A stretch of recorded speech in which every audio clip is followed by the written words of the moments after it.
Assalamualaikum warahmatullahi wabarakatuh. Selamat pagi dan salam sejahtera untuk kita semua.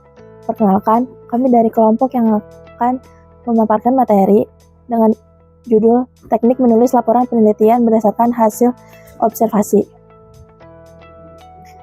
Kelompok kami terdiri dari saya sendiri, saya Afifah Ardianti, Asejingga Maulida Widakdo, dan rekan saya Mildia Dini Afriza.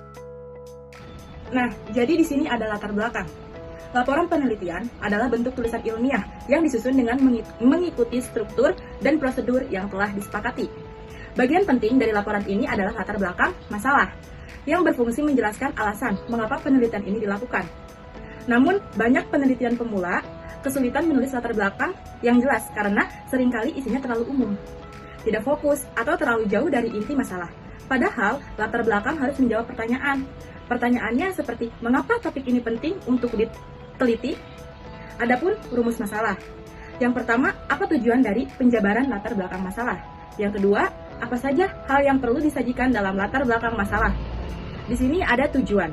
Yang pertama ada menjelaskan tujuan penulis latar belakang masalah secara ilmiah. Yang kedua, mengetahui komponen penting yang harus dimasukkan dalam latar belakang.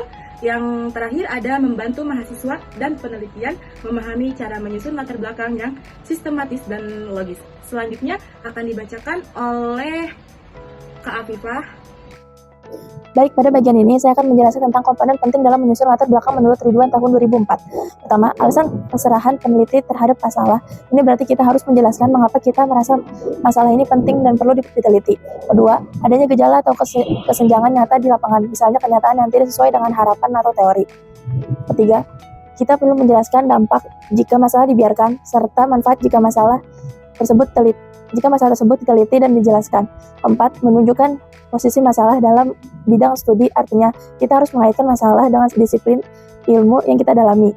Dan yang kelima, data atau fakta aktual yang menjadi dasar pemikiran kita ini bisa berupa angka, statistik, atau peristiwa yang nyata terjadi. Untuk menyajikan data tersebut, kita bisa menggunakan tabel, angka, persentase, atau uraian naratif yang bersifat deskriptif. Belakang Hamid Darmadi 2012. Berikutnya, Hamid Darmadi pada tahun 2012 menyarankan beberapa langkah dalam menyusun latar belakang. Pertama, kuasai masalah melalui sumber primer, seperti laporan kegiatan, kebijakan teori, atau hasil penelitian sebelumnya. Kedua, kaji bahan pendukung untuk merumuskan hipotesis secara tepat, jadi bahan ini membantu kita memahami akar masalah. Dan ketiga, lakukan kajian masalah dan penentuan hipotesis secara paralel agar hasilnya efektif dan tidak tumpang tindih. Langkah-langkah ini membantu kita menulis latar belakang yang kuat dan logis. 4 elemen latar belakang Eta Mamang dan Sophia 2010. Selanjutnya, Eta Mamang dan Sophia pada tahun 2010 menyebutkan ada 4 elemen penting dalam latar belakang. Yang pertama adalah isu, yaitu permasalahan nyata yang sedang hangat dibicarakan atau penting. Kedua adalah fakta atau data konkret yang mendukung isu tersebut. Ketiga, nilai guna, yaitu alasan kenapa masalah ini penting untuk diteliti, apa manfaatnya. Dan keempat adalah tingkat kesulitan, yaitu sejauh mana masalah ini kompleks atau jarang diteliti sehingga membutuhkan perhatian lebih. Dengan mempertimbangkan keempat elemen ini, kita dapat menyusun latar belakang yang padat, menarik, dan relevan dengan kondisi nyata. Selanjutnya ada contoh penulisan latar belakang yang baik.